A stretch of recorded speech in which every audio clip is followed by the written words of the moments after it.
Olá, seja muito bem-vindo, seja muito bem-vinda a mais um estudo do livro dos Espíritos. Esse estudo que é promovido toda quinta-feira pela União Espírita de Piracicaba, sobre Na Paixão. Já vou chamar os meus colegas desse estudo, desse trabalho que a gente faz. Bem-vindos, Boanerges, Carolina. Olá, Bruna, olá, Carol. Boa noite. Gente, boa noite. Então, vamos lá. A gente fala boa noite aqui, gente, porque a gente sabe que estreia de noite. Geralmente a gente grava de noite, mas se você nos assiste em outro horário, então bom dia, boa tarde, tá? Porque a gente sabe que esse formato permite, né, que vocês assistam quando for mais apropriado dentro da rotina. Então sejam todos muito bem-vindos, tá? Então vamos começar com a prece.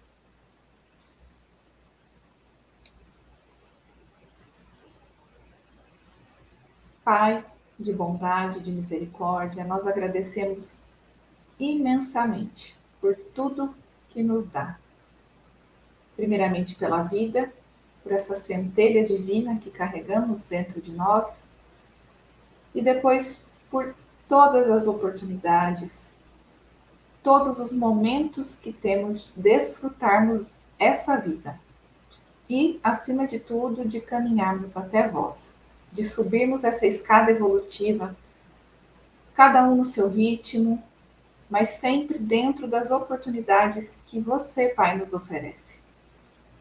Lembramos de Jesus, nosso irmão mais velho, com muito carinho, com muito amor por tudo que ele nos ensina.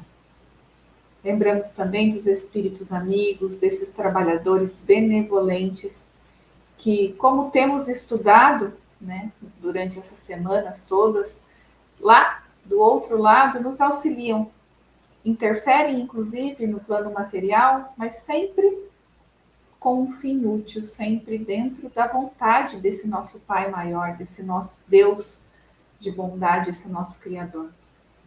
E assim, que possamos ser instrumentos desse bem maior, dessa bondade infinita, que possamos, imbuídos de todos esses sentimentos fraternos, solidários, que vêm do alto, que vêm do nosso Pai, sempre fazer o nosso melhor.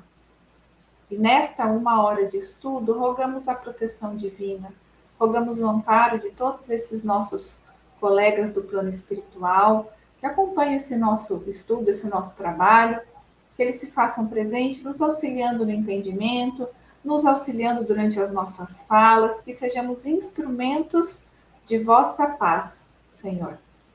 E assim, felizes, certos desse amparo, alegres por estarmos compartilhando este momento de aprendizado, nós iniciamos nosso estudo. E que assim seja. Então, vamos lá. No encontro passado, a gente começou um capítulo novo, né? Um capítulo que é sobre ocupações, na verdade, e missões dos espíritos. Nós falamos que os espíritos concorrem para a harmonia do universo, entendendo a cocriação do universo de uma forma mais minuciosa, como os espíritos cocriam junto com, na verdade, de acordo com a vontade de Deus, né? No mundo espiritual, também conversamos que não tem ociosidade. Até brincamos a questão de ficar tocando harpa, né? De ficar contemplando eternamente, porque a gente viu que tem uma proposta de trabalho para todas as criaturas. Entendemos que existe uma certa relatividade do que é fadiga, do que é cansaço, mas para o plano espiritual, que não é tão penoso, né? Porque a vida não é tão penosa como é na Terra. Sobre a utilidade, nós compreendemos que tudo tem sua razão de ser, existindo tarefa para todos os seres, desde os mais simples até os mais evoluídos dentro dessa criação divina, desse universo.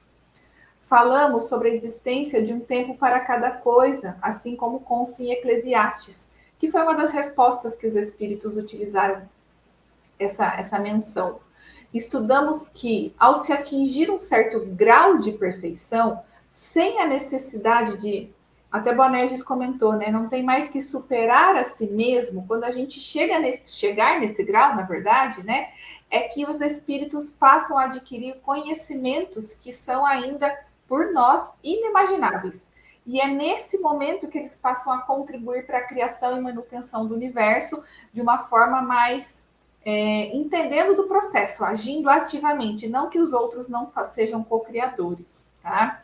Conversamos sobre a ociosidade, que uma ociosidade eterna seria um verdadeiro suplício para o espírito.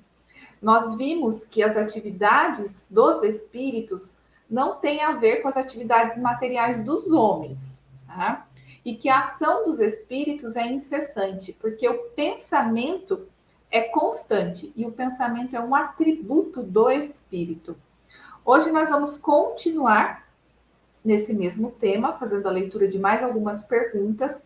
E então vamos à leitura já. Vamos compartilhar a tela aqui.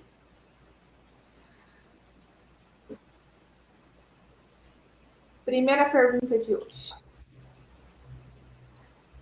567. Costumam os espíritos imiscuir-se em nossos prazeres e ocupações? Os espíritos vulgares, como dizes, costumam. Esses vos rodeiam constantemente e com frequência tomam parte muito ativa do que fazeis, de conformidade com suas naturezas. Cumpre assim aconteça, porque para serem os homens impelidos pelas diversas veredas da vida, necessário é que se lhe excitem ou moderem as paixões. Temos um comentário de Kardec aqui. Com as coisas deste mundo, os espíritos se ocupam conformemente ao grau de elevação ou de inferioridade em que se achem. Os espíritos superiores dispõem, sem dúvida, da faculdade de examiná-las nas suas mínimas particularidades, mas só o fazem na medida em que isso seja útil ao progresso. Unicamente os espíritos inferiores ligam a essas coisas uma importância relativa às reminiscências que ainda conservam e às ideias materiais que ainda se não extinguiram neles. Muito bem. Primeiro vamos entender o que significa essa palavra imiscuir-se, ou seja, estar junto, fazer parte, né? Estar ativo junto de nós em suas ações. E os espíritos nos dizem que os espíritos vulgares ou os espíritos inferiores, né? Costumam estar junto de nós e participar intensamente de nossas atividades. Então, eles dizem que eles nos rodeiam constantemente, a gente já aprendeu isso lá atrás, aí nos nossos estudos, algumas semanas atrás, né? E que frequentemente toma parte ativa de nossas atividades. Bom, eles estarem constantemente junto de nós, isso faz parte da lei da natureza, em função exatamente das características do nosso planeta, ainda de ser um planeta de provas e expiação. Então, é muito natural que a gente tenha os espíritos inferiores em torno de nós. Mas agora, eles fazerem parte de nossas atividades, ou seja, imiscuir-se em nossas atividades, aí já é uma coisa que depende muito daquilo que nós somos e como vivemos, o que fazemos. Qual o nosso valor moral e qual é o nosso padrão de pensamento e de sentimento, né? E os espíritos dizem que eles agem de conformidade com sua natureza. Ora, veja só, se eles agem junto de nós, né? Participam das nossas atividades, e se eles fazem isso com a natureza deles, e nós permitimos que eles participem das nossas atividades, por uma questão de sintonia, isso vem a demonstrar para nós como é que nós estamos realmente, qual o estágio moral e intelectual que nos encontramos, qual é o padrão do nosso pensamento, qual é o padrão do nosso sentir, não é? Isso é um alerta para nós, no sentido de, puxa vida, como é que eu estou? Como é que está a minha forma de pensar e de sentir, se existe essa possibilidade desses espíritos que nos rodeiam participar das minhas atividades, tá certo? Mas também tem uma coisa interessante nesse contexto, que os espíritos nos trazem na resposta, e que também nós já vimos lá atrás, que eles agem assim, né, sobre nós, para que nos impedir, nos provocar para certas ações da vida, não é? No sentido de estimular nas nossas paixões, nas nossas atitudes, para que a gente consiga se encontrar e se descobrir o ponto em que nós estamos realmente. Porque se nós não formos provocados sobre o que nós somos realmente, nós não vamos descobrir. Se nós não passarmos por certas situações de nossa vida em que a nosso valor seja colocado à prova, não vamos descobrir. Não vamos saber em que nível que estamos e qual é o nosso padrão de sentir e o nosso padrão de fazer e de viver. Então, é necessário que a gente seja provocado. É nesse sentido que esses espíritos participam diretamente de nossa vida. Se existe algo que nós precisamos descobrir em nós, e que nós não estamos sendo capazes de descobrir, Deus permite que eles, percebendo nossas fraquezas, faça com que ela se destaque, faça com que nossa fraqueza se destaque, aí nós conseguimos perceber que nós estamos fraquejando naquele sentido e que nós não possuímos aqueles valores. E aí nós temos todas as chances e todas as oportunidades de lutar contra isso e de nos superar. Ao mesmo tempo, os espíritos superiores nos incentivam ao contrário, para que a gente se liberte das nossas paixões, dos nossos padrões de pensamento menos elevados. Então, há um contrapeso nesse sentido. Deus nos deixa só junto com eles para que eles nos provoquem, as nossas paixões aflorescem e nós nos entregamos a elas. Nós também, o nosso guardião, nas suas tarefas de nos proteger, de nos orientar, ele participa desse processo, demonstrando para nós, com os seus conselhos, com as suas orientações e com o seu amor, com as suas vibrações, para que a gente sinta que é possível sentir algo diferente e não se entregar às nossas paixões claramente, tá certo? E Kardec complementa essa questão nos falando de uma coisa importantíssima, né? Em que ele diz que essa questão extremamente ligado ao nosso grau de evolução. Que os espíritos mais elevados percebem essas coisas materiais em que nós nos encontramos, nessas situações, mas só com um objetivo útil. Não com o objetivo de provocar em nós situações menos desagradáveis. Se for útil para nós, eles o fazem. Se não for útil, eles não agem, porque aí ele estaria provocando uma situação que provavelmente despertaria em nós o mal. E esse não é o objetivo do espírito. O objetivo do bom espírito é sempre nos estimular em direção ao bem. Bruna, Carol. A gente conversou sobre esse assunto da influência dos espíritos, né?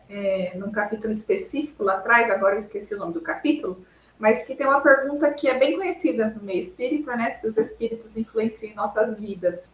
Então, agora a gente só vem complementar e aprofundar essa ideia, né? E de que eles fazem parte aqui, nesse sentido que o Boanerges trouxe, claro, de acordo com a nossa sintonia, com a nossa evolução, tá? Só queria lembrá-los dessa pergunta para a gente fazer esses links. É diário e frequente, né? Tá muito mais na nossa vida do que a gente imagina. E quanto é importante a oração. Só complementando, viu, Bruno? Porque realmente foi um assunto bem debatido já. Porque, como a gente comentou, né, Bruno? Imagina só, como é que a gente vai descobrir nossas fraquezas, né, se não for apontado para nós ela? Nós teremos que ter capacidade de penetrar em nós mesmos sobre uma coisa que nós não fomos provocados. É preciso que haja a provocação para que a gente consiga olhar, meditar, descobrir e falar, não, isso não é bom, isso eu vou corrigir. Então, esse é um papel importante deles, apesar de não ser agradável muito para nós, mas só no sentido de quando nós nos entregamos às paixões e nos entregamos às sugestões deles. Quando elas vêm e nos provocam um constrangimento na vida e nós agimos, não, é uma lição que a gente aprende, e se aprendeu, não passaremos mais por esse constrangimento. Isso. Às vezes a gente pensa que é muito difícil, né? Nossa, mas essa situação, meu Deus! E aí, quando a gente consegue olhar já de fora, como essa situação já passou, a gente entende, a gente começa, né? Por que eu tô passando por isso? Aí dá um tempo, a gente vê, nossa, por conta disso. Às vezes está nos preparando, às vezes está naquele momento para a gente poder passar por aquela situação, para nos deixar mais fortes. Então, assim, existem N situações e esses pensamentos nos ajudam muito, né, para tomar boas escolhas, para que a gente consiga ter mais segurança, mais confiança e muita fé, com certeza. É isso aí, vamos para a próxima pergunta. Não sabe, Carol, você falou uma coisa agora, e eu lembrei de diversas passagens nos livros do André Luiz, quando eles estão em socorro a algum espírito, ou mesmo algum humano, né, em que eles penetram na memória do ser, né, ativando os elementos de memória da mente, e penetram lá para ver detalhes do grau de comprometimento de cada um. E eles o fazem não por curiosidade, para saber como é que aconteceu e por que aconteceu, mas para ver o que eles podem fazer para ajudar. Porque aí eles conseguem entender o envolvimento psicológico daquela situação e saber que atitude, a que nível eles podem agir e que tipo de ação eles podem ter para que consiga libertar aquele espírito ou aquela pessoa, dando a ela um impulso para que ela haja e consiga, por si mesmo, resolver as suas questões mais íntimas. Então, realmente, essa questão dos espíritos bons, eles nunca agem sobre nós, descobrindo as nossas fraquezas, com o intuito de nos provocar uma situação menos adequada para nós, mas sempre com o intuito de nos oferecer uma solução para o nosso problema. Eles não resolvem o nosso problema, mas nos oferecem a solução, nos mostram caminhos, criam condições em torno de nós para que a gente mesmo resolva, e também a gente assim vá aprendendo. Isso é muito legal, é muito interessante esse mecanismo da lei divina em nosso favor. Oh, Bruna, olha que palavra bonita que o Bonerges falou, porque na verdade tudo converge para ela, a liberdade. Então a gente fala do perdão, a gente fala em liberdade, a gente fala do amor, a gente fala em liberdade, a gente fala da fé, a gente fala em liberdade. Né? Olha só, essa palavra realmente acompanha as nossas leituras, né? Com certeza. E a gente falou, Carol, você não pôde estar aqui semana passada, mas só para fazer um link para o pessoal que assistiu, né? Sobre o quanto esses espíritos que são mais elevados na escala espírita, né? Eles fazem o que eles fazem por amor. Mas é esse amor que liberta. Nessa eu tava, Bruno. Não, é que a gente reforçou isso. É que eles fazem... Eu não assisti ainda o programa passado. Eles fazem por amor mesmo, sabe? Mas é por amor que liberta. Minha câmera deu um probleminha, mas vocês estão me ouvindo, né? Sim, senhora.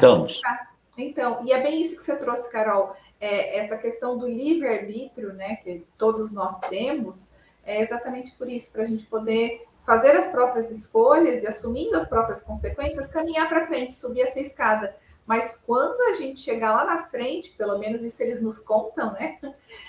Vai ser escolhas baseadas no amor. Né? Acho que isso é fundamental. E essa missão, essa ocupação dos seres tem aquele fim útil, né, Bonetti, que a gente conversou bastante semana passada. Então, tem uma utilidade dentro do universo. Vamos para a próxima, então? Eu leio, então, Bruna, pode deixar. Tá bom. 568. Os espíritos que têm missões a cumprir, as cumprem na erraticidade ou encarnados?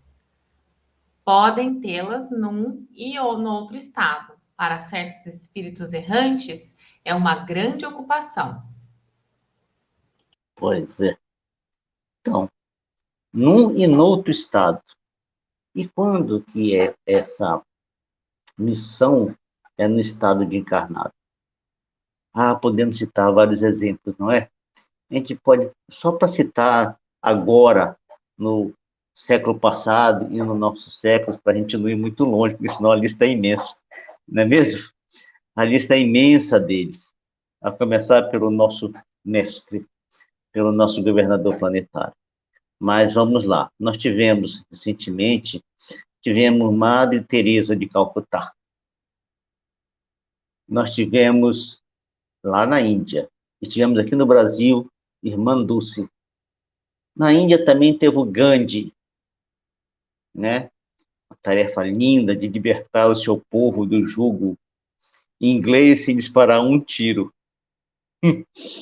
Só uma alma muito elevada e com uma capacidade de liderança e de renúncia de si mesmo para chegar a esse ponto de se libertar de uma nação belicosa sem disparar um único tiro. Não é mesmo? Só criando constrangimento para eles e tornando vergonhoso o domínio que eles exerciam sobre a Índia. Mas nós podemos também falar de um espírito que exerce essa função na vida errante. Nós não podemos falar de Jesus, porque Jesus é um espírito superior, e os espíritos superiores, aliás, o espírito perfeito, e os espíritos perfeitos não têm vida errante. Nós não podemos falar de um espírito que ele é muito elevado. Nós podemos falar de Ismael. Ismael, o anjo guardião do Brasil. Que tarefa árdua dele. Esse país tão complicado, com tanta diversidade cultural e com tantos espíritos das mais diversas características que vieram de outros países para cá, para formar essa nação, fazendo esse caldo cultural, meu Deus do céu. Só alguém com a capacidade dele para poder conduzir essa nação e levá-la ao seu destino, não é? Talvez para aqueles que não saibam ou tenham esquecido, Ismael é o primeiro filho de Abraão. Ainda quando ele se chamava Abrão, antes dele trocar o nome para Abraão, ele teve um filho com Agar, a sua escrava, que era filha de um faraó, né, e que foi dada a ele pelo próprio faraó. E ela tem um filho dele, e esse filho é Ismael, o formador das nações árabes. E agora, ele no mundo espiritual tem a missão de conduzir o Brasil ao seu destino de coração do mundo, pátria do Evangelho. Que missão linda. Bruna, Carol.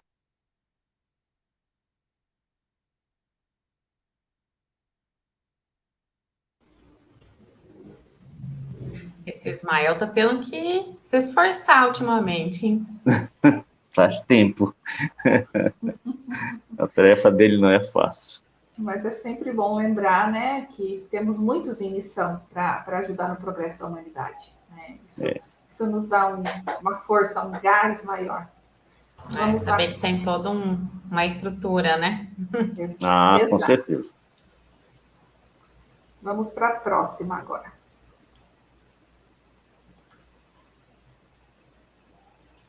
569. Em que consiste as missões de que podem ser encarregados os espíritos errantes?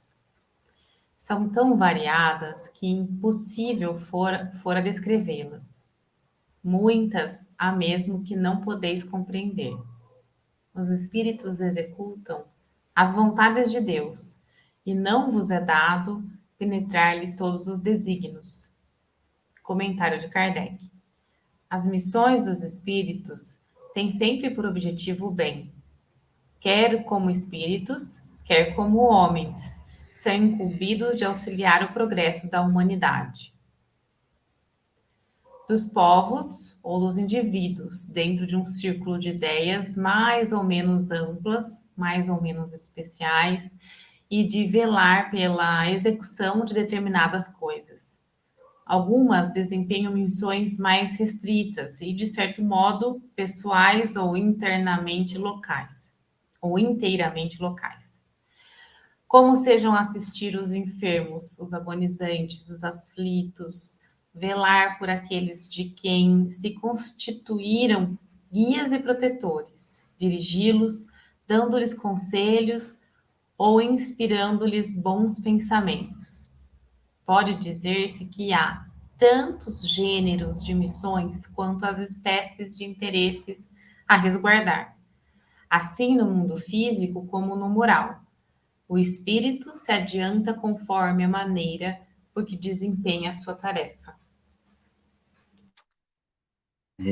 Nós tínhamos uma informação a respeito da codificação bastante larga da ação dos espíritos no mundo material, mas com a vinda dos livros publicados através de Chico, os livros que Emmanuel nos trouxe, e também o André Luiz, e depois, mais tarde, através do Divaldo e outros médiuns, foi possível para nós penetrarmos com mais profundidade nessa questão. Mas vamos imaginar simplesmente a questão daqueles espíritos que são ainda errantes e que são os auxiliares de Jesus. Se a gente olhar para a constituição do planeta e a gente tentar descrevê-la, nós vamos citar apenas alguns pontos que nos saltam aos olhos. Mas entre esses pontos existe uma série de detalhes que nós não temos como capacidade de compreendê-las, tá certo? Se a gente pegar e for olhar para a formação do planeta, no seu estado mais primitivo, não temos condições de entender, ou mesmo quando o planeta estava em formação física da sua própria estrutura material, nós não temos capacidade de imaginar quais são os passos e os detalhes que isso aconteceram, até que houvesse uma condição para que a vida florescesse no planeta, a vida mais primitiva, a mais rudimentar que a gente possa imaginar. Também, quando a gente fala na vida mais primitiva, mais rudimentar, quando a gente vai para a próxima etapa, a gente não consegue perceber os detalhes que existem entre essa etapa e a outra que a nossa mente é capaz de conceber. Nesse sentido, é que os espíritos falam que é impossível descrevê-la, e muitas vezes nós não temos condições de compreendê-las devido à nossa limitação mental e falta de conhecimento científico suficiente para que se entendesse isso. Ainda precisaremos que a nossa ciência material caminhe muito para que a gente consiga perceber esses detalhes. Mas o importante de tudo isso é saber que todos nós, no estágio que nós encontramos, nós executamos atividades e quando estamos alinhados às leis de Deus, nós executamos a vontade de nosso Pai, participando diretamente da criação das coisas do universo, seja em grau pequenininho que nós sejamos capazes de fazer, ou seja no grau que nosso Senhor é capaz de fazer. Em todos esses sentidos, nós participamos diretamente das ações e das propostas de Deus para o universo, dando a nossa contribuição e, assim, participando diretamente dos desígnios de Deus, sendo úteis a esse desígnio. Agora, Kardec faz para nós um comentário fantástico, onde ele penetra nessa situação e traz para nós muitos detalhes a respeito disso tudo, né? E aí ele faz esse apanhado, e se a gente mergulhar nele, nós vamos colher profundos ensinamentos disso. A primeira coisa que ele diz é que os objetivos do espírito é a prática do bem. Não é o objetivo do espírito praticar o mal. O objetivo do espírito é praticar o bem. seja ele encarnado, seja ele desencarnado. Essa é a única proposta. Não existe a proposta de praticar o bem. Então, quando a gente percebe que nós estamos agindo fora das leis divinas e praticando o mal, ou algum irmão nosso praticando o mal, nós já sabemos que está fora do objetivo. Está fora do objetivo. O objetivo não é isso, né? Também ele nos diz que os espíritos, quer também o homem, são incumbidos de auxiliar o progresso da humanidade. Veja só, quem são os homens que ajudam no grande progresso da humanidade, nesses personagens fantásticos que passaram pelo planeta, ajudando o progresso da humanidade, né, inteira, coisas que toda a humanidade é beneficiada, tá certo? Mas tem coisas também que são especialmente para um povo, outras são para o indivíduo, um ser. Então, a escala de ações que os espíritos exercem em benefício nosso, por determinação de nosso Pai, e aí cumprindo com os seus desígnios, ela é imensa e extensa. Vai desde do indivíduo até a humanidade inteira. Temos, no caso, a humanidade inteira, Jesus sendo responsável por toda essa humanidade.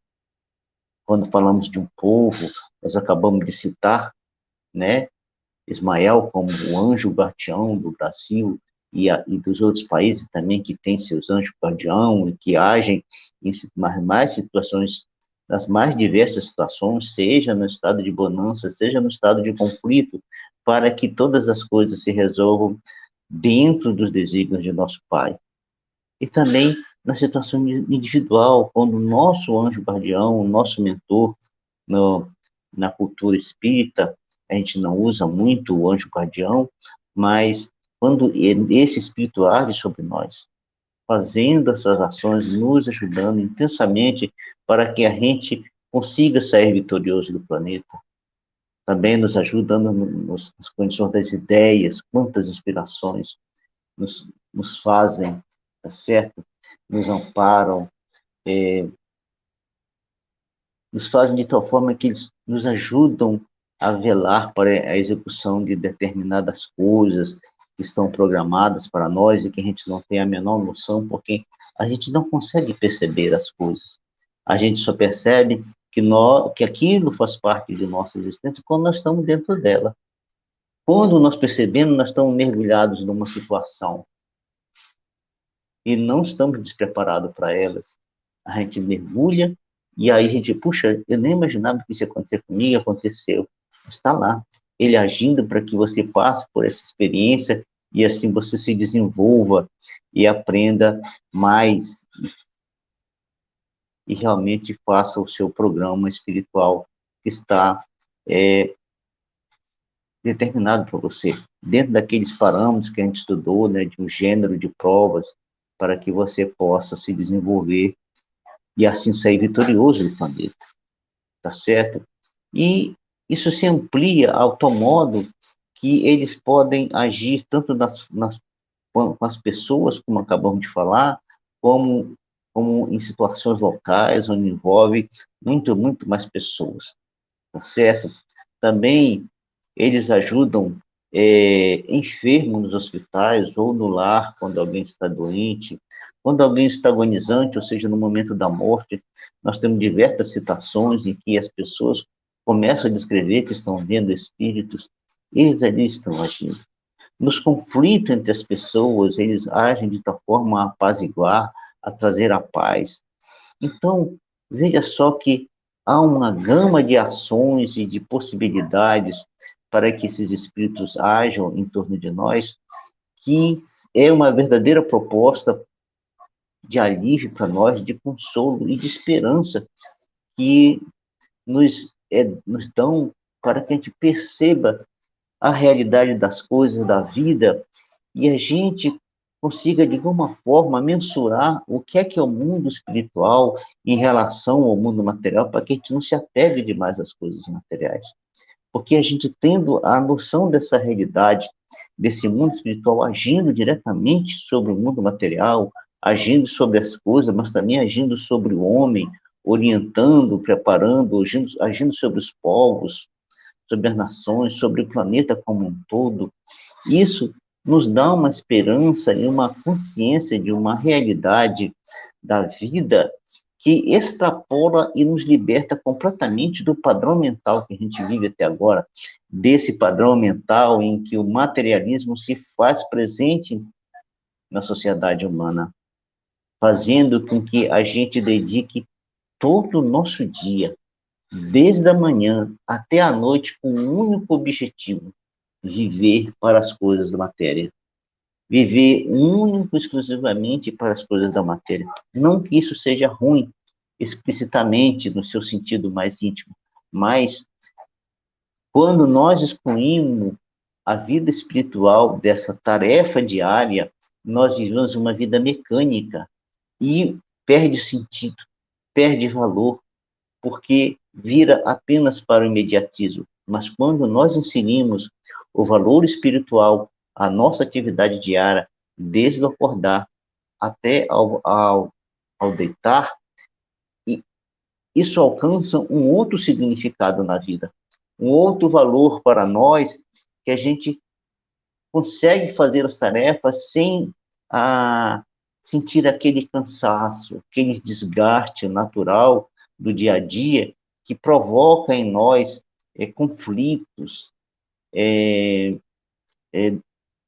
desânimos e uma série de sentimentos que traz um certo amargor para a nossa vida, tá certo? Então, isso é importantíssimo para nós, porque nos permite a gente avaliar com mais clareza todas as questões da vida. E Kardec, de forma muito feliz, faz esse resumo dessa realidade espiritual em relação a nós, aprofundando o nosso pensamento, aprofundando ao tal ponto que a gente passa a se sentir muito mais feliz, com maior capacidade de compreensão das coisas da vida e tornando menos doloroso, com menos sacrifício, todas as etapas mais difíceis de nossa vida. Bruna, Carol. Boanerges, também o que me chamou a atenção no comentário de Kardec dessa pergunta é que o número de ocupações é tão grande ou tão relevante quanto aos interesses que houverem aqui na Terra. Então, assim, se a gente parar para pensar, é muita coisa. Tem muita coisa para fazer quando desencarnar, entendeu? Em outras palavras, mas assim, para a gente descontrair um pouco, mas se a gente parar para pensar, tem o encarne, tem o desencarne, tem a área da saúde, tem a área da ideia, tem a área da política, tem tudo, né? Tudo isso é uma área de interesse em que um espírito que está no estado errante pode se ocupar e contribuir para a evolução. Isso é lindo, né? Isso não tem... isso nos dá esse conforto que você disse, né? Imagina só, Bruna, população mundial em torno de 8 bilhões de pessoas. A variedade imensa de interesses, não é? Porque nesses 8 milhões existe um grau de evolução muito grande, há uma disparidade de evolução no planeta, exatamente por esse estado de planeta de provas de expiação. Então, existe espíritos mais evoluídos e espíritos menos evoluídos, e nessa faixa que a gente não sabe qual que é exatamente, quantos estão em cada situação. Imagina a variedade daquilo que você falou, de todas as ações que os espíritos, de tarefa que eles têm para realizar a nosso favor. Ai, meu Deus! Só a mente de Jesus pode ser capaz de formatar tudo isso. É isso aí. Acho que eu caí um pouquinho. Vocês estão me ouvindo agora? Estão. Tá, então vamos lá para a próxima pergunta. 573. Em que consiste a missão dos espíritos encarnados? 573.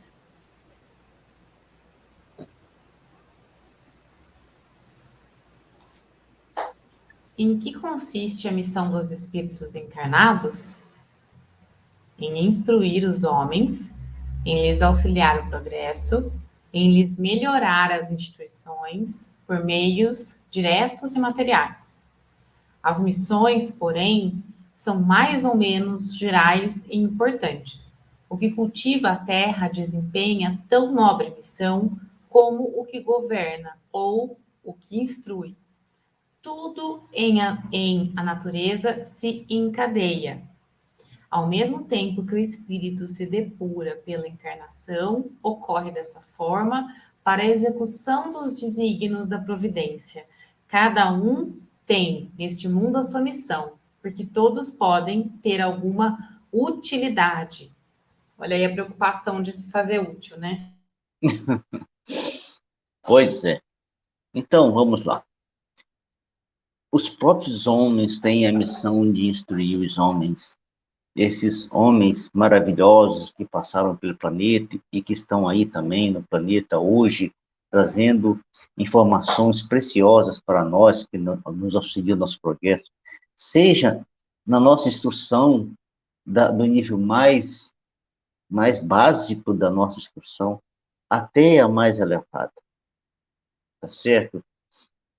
E agindo de forma direta na nossa instrução e, às vezes, também com condições materiais, construindo escola, construindo as mais diversas estruturas do planeta para beneficiar o homem no seu aprendizado, tá certo? Eles exercem também missões de gêneros mais ou menos importantes no que diz respeito às coisas que envolvem um grupo muito grande de pessoas. E aí eles dão para nós o exemplo daquele que cultiva a terra. A gente para pensar, o homem que cultiva a terra e produz o alimento, veja só, anos a fio, décadas a fio, realizando aquela tarefa, produzindo alimento para a humanidade. Às vezes, talvez, ele nem perceba a importância dessa missão. Produzir alimento para o outro ser humano. Às vezes, em sua mente, apenas está uma visão comercial ou uma necessidade material imediata nele, da sua sobrevivência, produzindo uma agricultura familiar. Mas é de fundamental importância para nós. E é tão importante essa missão que ele compara a missão do que governa. Compara aquele que governa. E também compara aquele que instrui. Porque o que instrui o homem desde o momento mais tenro da sua fase de aprendizado até a sua fase adulta. Toda uma história nossa, com homens nos ajudando. Quando eu falo aqui homem, às vezes até fica meio assim, mas não só no sentido de o homem, mas mulheres fantásticas, educadoras fantásticas que tem pelo planeta fora, realizando essa tarefa de educar os seres humanos, de oferecer a orientação para eles, oferecer instrução nas mais diversos campos de atividade de nossa vida. Essa ação também é comparada ao que governa. E, às vezes, o que governa só governa 4 anos, não é? E depois ele para de governar, dependendo do regime em que vive aquela nação. Mas isso demonstra para nós que tudo se encadeia na natureza, todas as estruturas construídas pelo homem, eles têm um encadeamento. Não é só aquele encadeamento que se olha na natureza, onde não há ação do homem, que se percebe as coisas se complementando, mas também se encadeiam na nossa vida, na estrutura social que é construída no planeta, que é construída num país, numa nação, numa cidade, toda uma estruturação construída de tal forma que ela se encadeia, ela tem sequência, e às vezes a gente nem percebe essa sequência. Tudo isso feito em nosso favor. Às vezes a gente pensa que uma nação, ou uma cidade, ou um estado, ele é construído pelos homens com um objetivo claro do que os homens querem. Mas, na realidade, não é isso. Na realidade, é um plano espiritual de desenvolvimento de uma estrutura social para que diversas almas nasçam naquele ambiente propício para que ela ali consiga ter a melhor lição que lhe é possível, a melhor experiência e o melhor aprendizado naquele contexto social que se formou e que muitas vezes a gente nem percebe por que se formou daquela forma. Se nós analisarmos, por exemplo, a estrutura cultural do Brasil, nem se imaginaria em fazer uma coisa dessa em que você seria capaz de misturar o europeu com o negro e o índio e sair essa nação, não é? Tá certo? E às vezes as pessoas pensam que isso foi um acaso que aconteceu, e não foi, não. É um plano de Jesus para a humanidade, para que muitas coisas acontecessem aqui e a gente fosse essa nação com essa característica bem diferente das outras nações. Às vezes, olhando para nós no plano material, parece que tudo deu errado. Mas exatamente porque ter dado errado tudo no plano material, é que deu certo tudo no plano espiritual. Tá certo? Senão o espiritismo não teria vingado aqui da forma que vingou e teria acontecido com ele que aconteceu na França. Simplesmente, praticamente desapareceu. Mas aqui não. Aqui ele floresceu desesperadamente, essa estrutura que se montou nesse país, da forma como foi estruturado, o tipo de cristianismo que veio para cá, né, com a vinda daqueles padres jesuítas, que na realidade na Europa tinha uma característica, mas no Brasil a característica era completamente diferente. E vem um negro que traz a mediunidade para o país, tornando com que o fenômeno mediúnico se torne uma coisa natural, em que nas outras partes do planeta não tem essa naturalidade que tem aqui. Talvez a gente nem perceba o quanto o negro contribuiu para que o espiritismo se implantasse no Brasil, quando ele traz a mediunidade para cá de forma escrachada, assim, aberta, em que ninguém percebeu, mas isso contribuiu muito para nós, tá certo? Então, todas essas coisas, todos esses planos, essa forma que os homens de gênio fazem, concorrendo para os desígnios de Deus se cumpra entre os homens, está criando para nós as condições mais interessantes para a nossa evolução, para que eles, sendo úteis para si mesmos, também possam ser úteis para a humanidade. Falando agora, quando eu falei da questão da formação cristã do Brasil, em que veio para cá Manuel da Nóbrega, com um pensamento completamente diferente daquele pensamento jesuítico que tinha na Europa, e fez ver com que toda uma estrutura religiosa e cristã no Brasil se constituísse a tal ponto que o cristianismo no Brasil tem uma característica completamente do cristianismo do resto do planeta. Então, quando a gente vê esta beleza desse programa, desse encadear das coisas serem construídas numa sequência tão bela que só depois de muito tempo a gente olha para trás e consegue perceber o encadeamento das coisas para que a situação hoje fosse essa que nós temos. Bruna, Carol. Ô, Nerja, só ia, enquanto a gente comenta, eu ia pedir para você dar uma olhadinha na sua internet, que está falhando bastante, tá? Está falhando? Uhum. Deixa eu olhar. Você vai comentar, Bruna? Depois eu faço uma breve, o que me chamou a atenção. Vocês estão me ouvindo? Porque eu acho que eu também estou com problemas técnicos. Tá, estamos te ouvindo, sim. Então tá, gente, acontece, como vocês sabem. Hã? Acontecem, né, problemas técnicos, como todos nós sabemos. Claro. Mas não, que bom que vocês estão me ouvindo, porque está falhando bastante aqui para mim, tá? Por isso que eu perguntei.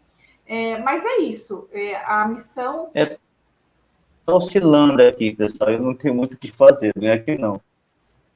Não se preocupa, Bonerges. Vamos lá, Bruna. Vamos lá, porque deu para te entender, Bonerges. O que aconteceu foi que teve alguns momentos que ele deu uns cortinhos, mas não teve prejuízo nenhum para a fala, tá? Na compreensão. Uhum. É isso. Na verdade, assim, só queria complementar que a questão da missão e da ocupação, Kardec didaticamente dividiu entre desencarnados e agora os encarnados, tá? Mas ambas são para o progresso, para a utilidade, para o propósito do bem, tudo aquilo que o Boanerges já trouxe, nos reforçou, é bem isso. O que me chamou muita atenção, me chamou muita atenção na resposta foi quando ele fala das atividades de cada espírito e a importância igual, né? Então, a gente tem aqui uma sociedade que dá importância para a atividade X, né? Tem um peso que a gente atribui aquele valor à atividade Y, e para o espírito, ele fazer uma atividade X ou Y ou Z tem o mesmíssimo valor, e eu acho isso uma riqueza muito grande, porque é um movimento da inclusão, é um movimento da gente poder, como eu falo para a Bruna, falo para o Boanerges bastante, né? Que maravilha eu poder estar aqui compartilhando com vocês, que eu aprendo muito, né? Eu que ainda estou engatinhando, né? E então é muito gostoso a gente poder ter essa rede, poder ter essa troca, poder ter essas experiências.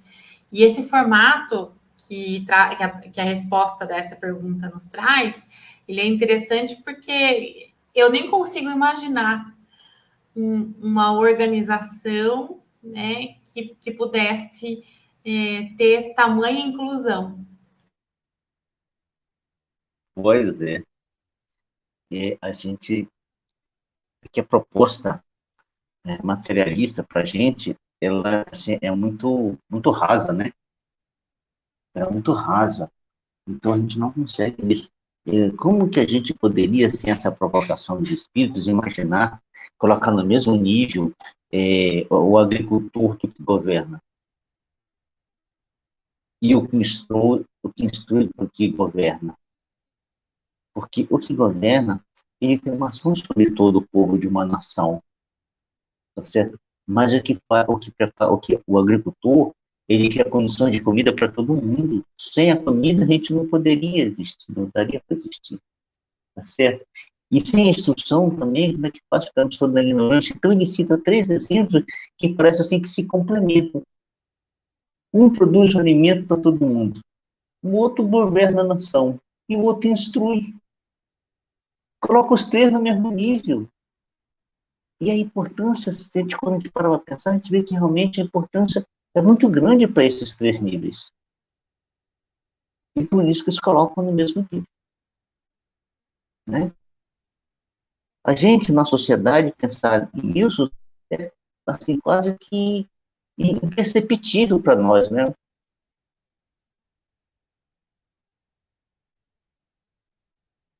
É isso aí mesmo. Bruna, você lê essa questão? Leio, vamos lá. 577. Quando um homem faz alguma coisa útil, fala sempre em virtude da missão em que foi anteriormente investido e a que vem predestinado, ou pode suceder que haja recebido missão não prevista? Nem tudo que o homem faz resulta de missão a que tenha sido predestinado. A mildadas vezes é o instrumento de que se serve um espírito para fazer que se execute uma coisa que julga útil. Por exemplo, entende um espírito ser útil que se escreva um livro que ele próprio escreveria se estivesse encarnado. Procura então um escritor mais apto a lhe compreender e executar o pensamento. Transmite-lhe a ideia do livro e o dirige na execução. Ora, esse escritor não veio à Terra com a missão de publicar tal obra. O mesmo ocorre com diversos trabalhos artísticos e muitas descobertas. Devemos acrescentar que, durante o sono corporal, o espírito encarnado se comunica diretamente com o espírito errante, entendendo-se os dois acerca da execução. Pois é. Agora vejam só.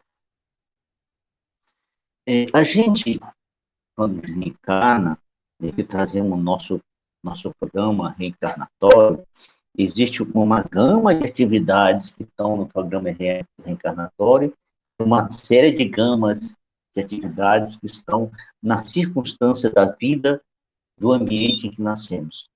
Em função, exatamente, se a gente voltar nos pensamentos que nós comentamos e lemos nas questões anteriores, a gente pode ver que isso encaixar nessa continuidade dessa questão, tá certo?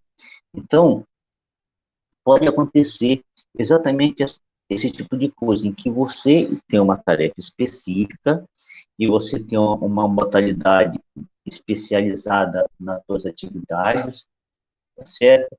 E que depois, por uma série de circunstâncias na vida, podem surgir outras propostas para você, por você ter aquela especialidade.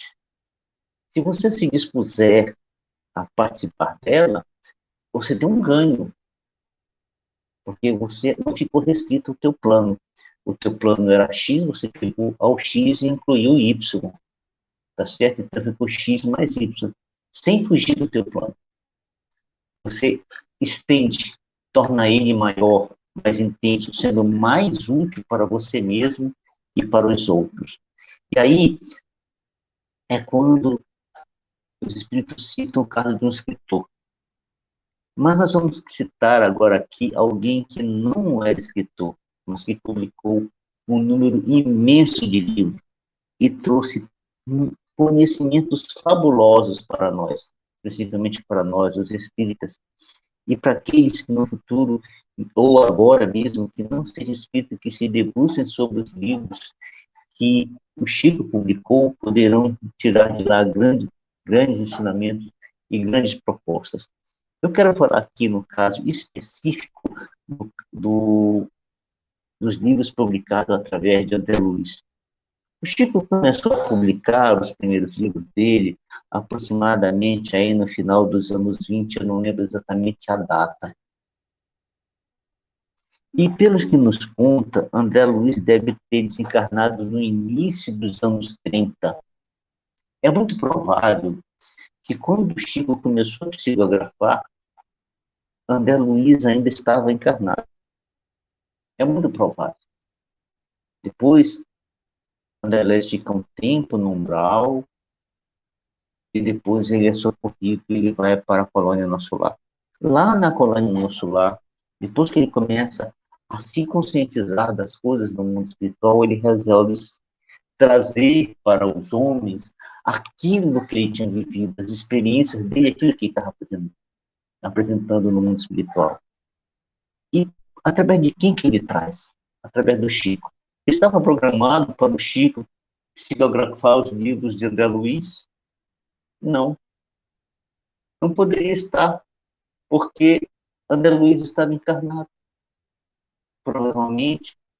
E mesmo que não tivesse, que André Luiz tivesse desencarnado, o Chico, quando reencarnou com o seu programa reencarnatório, André Luiz ainda estava vivo no planeta, como homem, ainda vivia como homem no planeta, ainda era médico. Então não poderia a proposta de André Luiz de trazer essas informações que ele trouxe para nós está no programa reencarnatório do Chico. E, no entanto, depois, mais para frente, ali mais ou menos no início da década de 40, nos primeiros anos ali, ele começa a psicografar os livros que André Luiz ditava para ele, tá certo? E aqui ele conta para nós que, para que isso aconteça, é necessário que aquele espírito tenha um diálogo no mundo espiritual com o escritor, para que o escritor aceite a fazer aquilo, para que ele se disponha a fazer aquela tarefa, para que ele possa ser inspirado, ser orientado por aquele espírito e torne-se receptível à informação que o espírito vai trazer. Às vezes ele faz isso sem estar consciente dessa realidade. No mundo espiritual, quando em som, sim, mas no estado de vigília, ele não tem essa consciência dessa realidade e faz por indução, por uma inspiração que o espírito fornece a ele. E aí ele faz essa tarefa. e muitas outras coisas da vida. Muitos cientistas que desenvolvem certas pesquisas, para as quais ele não estava no seu programa reencarnatório, mas em função de uma série de situações que possam surgir em sua vida ou no planeta, e eles tendo a mente mais propícia para aquilo e sendo necessário que venha naquela circunstância para o planeta aquela informação, ele se torna o veículo dessa informação. Da mesma forma, o Chico se tornou o veículo das informações que André Luiz trouxe para nós, uma contribuição fantástica, desvendando para nós muitas informações do mundo espiritual que nós apenas imaginávamos como era, mas que após a série A Vida no Mundo Espiritual, trazida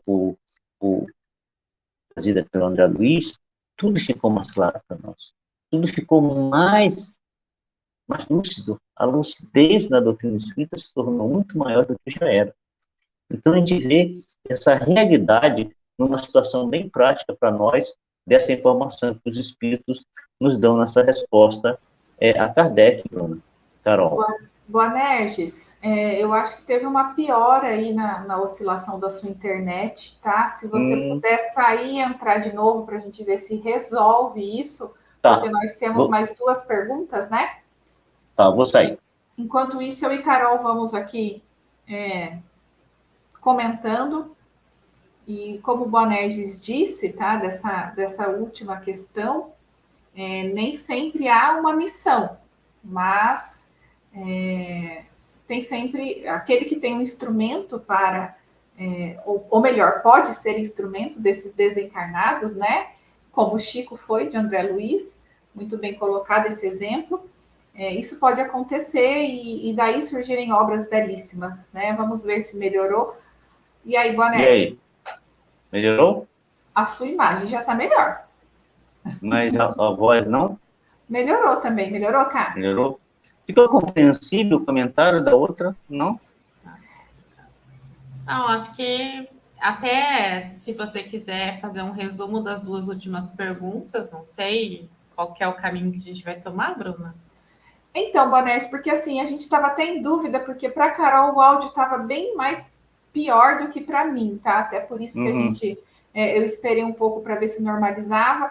Então, a minha sugestão em vez da gente ler as 2 próximas perguntas, você faça um resumo do comentário delas por causa dessa oscilação da internet e a gente deixe a sugestão para aqueles que nos assistem de ler essas perguntas na casa deles, tá? Então, só para deixar claro para eles, as 2 últimas perguntas que o Boanerges vai resumir agora no comentário é a 582 e a 583, tá? Que fala basicamente se eles podem falir na missão, né? E sobre a paternidade, né, Boanerges? Então, fica com você, se puder fazer um resumo aí. Da 82 e da 83? Isso mesmo, porque a internet pode ser que falhe e a gente não quer comprometer o comentário, tá? Então, seria interessante fazer dessa forma. Então, em vez de eu falar da 73, eu falo da 582. Isso, você estava falando agora, você terminou de falar a 578, certo? 578, isso. Agora você vai falar da 582 e da 583. Nós não vamos ler, se você puder resumir, seria bom por causa dessa falha na internet aqui na oscilação. Então, vamos fazer aqui um resumo da 582. E essa questão, ela é linda porque ela fala a respeito da responsabilidade dos pais, perguntando se o fato de alguém, dos pais, se isso é uma missão. E os espíritos dizem sim, que realmente, verdadeiramente é uma missão. E nós estudamos isso lá atrás, já, a respeito da questão da responsabilidade dos pais com os filhos. Então, que os pais têm a responsabilidade sobre a manutenção material dos filhos, sobre a sua orientação moral e também sobre a sua orientação intelectual e a sua proteção, tá certo? É dever dos pais prover todas as necessidades dos filhos. Mas, infelizmente, e aqui os espíritos dão um exemplo, dizendo que muitas vezes os homens preferem cuidar do seu jardim, ou seja, preferem embelezar o filho, preferem criar uma série de situações em torno do filho para que ele tenha um aprendizado e um desenvolvimento material importante e não se preocupe com a formação moral do filho, com a sua formação espiritual. Quando isso acontece, esse filho vindo a falhar mais tarde, os pais também são responsáveis por isso. E essa falha do filho, porque os pais foram relapsos, foram descuidados na formação moral dos filhos, na formação religiosa dos filhos, na sua formação espiritual, os pais sim, também viverão as consequências disso. Às vezes, ainda tendo grandes decepções com o filho na fase do filho como adulto, eles já bem velhinhos, né? Porque os filhos não conseguiram desenvolver valores espirituais suficientes, porque os pais não os deram, e aí o retorno que os pais recebem do filho realmente lhes deixa em situação bem constrangedora para esses pais, tornando-se responsáveis, sim, pela fragilidade do filho e pelo fato deles virem a falhar na sua fase adulta. Em outro momento, terão que reconstruir isso. Porque, como nós aprendemos aqui na nossa primeira lição, uma das tarefas do Espírito é praticar o bem, seja encarnado, seja desencarnado. Tá certo? Agora, na questão 583, pergunta se os pais são responsáveis pelo fracasso dos filhos, quando os pais se dedicam, fazem de tudo, dão o melhor de si para o filho, mas o filho mesmo assim não adianta, né? Ele fala que não é. Se você fez tudo o que você tinha que fazer, se você fez o máximo, deu o melhor de si para que esse filho saísse vitorioso, e mesmo assim ele falhou, você não é responsável. Mas ele diz o seguinte: mesmo quando você começa a perceber que o teu filho ainda em tenra idade tem certas características de personalidade que são bastante fortes e que é necessário uma ação mais forte, mais intensa e de maior dedicação dos pais, também os pais são responsáveis por ter essa atitude mais forte, mais intensa, para que esse filho, que é ainda muito mais difícil de ser orientado, possa ser orientado. Se conseguir, todos ganham. Ganha o filho, ganha os pais. E os espíritos também me dizem que uma das razões pelo que, quando nós nascemos, somos tão dependentes dos pais, tão dependentes e tão frágeis, que exatamente para que com essa dependência e essa fragilidade os pais consigam nos orientar, nos dar informações, nos dar orientação para que o nosso caráter, a nosso aprendizado se torne mais profundo e mais intenso nessa fase da infância, onde estamos mais propensos a aprender, mais propensos a receber orientações e transformar aquilo que nós trazemos das outras existências nossas. É nessa fase, quando o filho já se torna adulto, tudo fica mais difícil, porque aquilo que ele era vem com mais intensidade e está presente. Mas na fase da infância, não. Nesta fase, se os pais conseguirem orientá-lo, dar para ele carinho suficiente, informações morais, informações espirituais suficientes para que ele adquira valores a tal ponto de transformar-se interiormente, tudo será vitorioso. Todos ganharão. E aí, para finalizar, ele pergunta se um filho se torna um homem de bem, mesmo que os pais não sejam aqueles pais que ofereceram para ele o melhor. Ele pergunta se o pai tem algum mérito nisso. E os espíritos respondem simplesmente: Deus é justo. Deus é justo. E aí, como é que a gente pode tirar dessa informação, Deus é justo, o que os espíritos querem dizer exatamente isso? E se você não fez o bem, você não tem como receber mérito pelo bem que aconteceu sem você agir. Se o bem que redundou em alguém evoluir no planeta, não tem como a tua consequência a tua ação direta, você não tem mérito nenhum sobre isso. Então, nada você receberá em troca. Mas, pelo exemplo, você poderá ter aprendido muita coisa como um pai e uma mãe que não foi suficientemente dedicada, mas que teve um filho que foi capaz de, apesar de tudo isso, apresentar-se como um ser humano digno. E você pode colher muitos frutos tendo no teu filho o exemplo para você mesmo. Bruna Carol. É isso aí. Já aproveito para encerrando a fala, lembrar que semana que vem, no próximo encontro nosso, nós vamos começar um novo capítulo, que é chamado Três Reinos, tá? É o último capítulo desse livro segundo do Livro dos Espíritos. Então, já agradeço e passo a palavra para a Carol também fazer os agradecimentos. Muito obrigada. Essa última pergunta, ela faz a gente pensar muito, né? E quantos outros exemplos, quantas mães já não pararam para se perguntar a esse respeito. Que a gente consiga encontrar sempre as respostas e acolher esse coração nas palavras de Deus e nos ensinamentos nessa grande pesquisa, nessa grande ciência de Kardec. Então, muito obrigada por todos. Espero que a gente se encontre na próxima semana. Até mais. Obrigada. Então, vamos, mais uma vez, dirigir nosso pensamento a Jesus e todos os nossos sentimentos para agradecer. Agradecer por essa proposta espiritual que nós recebemos através do Espiritismo.